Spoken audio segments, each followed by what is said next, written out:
मुफलिसी हमें मंजूर है पर अरमान हमें बर्दाश्त नहीं। मुफलिसी मतलब होता है गरीबी। मुफलिसी हमें मंजूर है पर अरमान हमें बर्दाश्त नहीं। हम आग धूप की सह लेंगे और इज्जत पर आघात नहीं। मुफलिसी हमें मंजूर है पर अरमान हमें बर्दाश्त नहीं। हम आग धूप की सह लेंगे पर इज्जत पर आघात नहीं। और संविधान बदलने की बातें हम कर करके थक जाएगा। वो कुछ लोग कहते हैं ना कि हम संविधान बदल देंगे।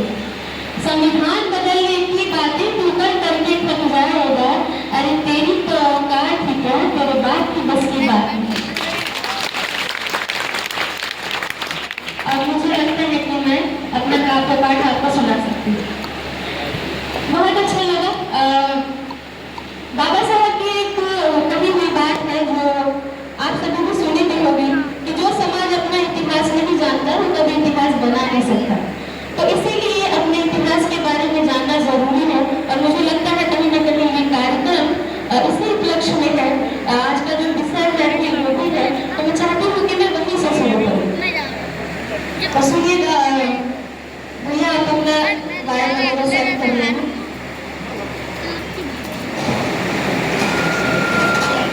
भारत की धरती अपनी है, जय भीम की नीति अपनी है। भारत की धरती अपनी है, जय भीम की नीति अपनी है। वो तक्षशिला और नालंदा की हर आकृति अपनी है। वो तक्षशिला और नालंदा की हर आकृति अपनी है। दुनिया के कोने कोने में, दुनिया के कोने कोने में बुद्ध की संस्कृति अपनी है। कुछ पल के पतझड़ को छोड़ो, ये पूरी प्रकृति अपनी। कुछ पल के पतझड़ को छोड़ो, ये पूरी प्रकृति अपनी है। जय भीम की नीति अपनी है। और अगली पंक्ति में पेश करती हूँ।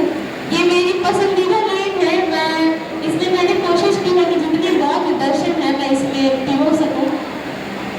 कि वो कपिल वस्तु की धन्य धरा, जहाँ पे बुद्ध ने जन्म लिया।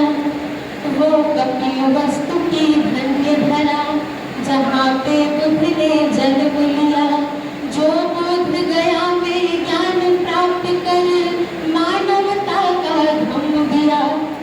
जो बोध गया में ज्ञान प्राप्त कर मानवता का धम्म दिया। वो सारनाथ और वैशाली, वो सारनाथ और वैशाली पावन श्रावस्ती अपनी है। वो सारनाथ और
करे, जिंदा रहेंगे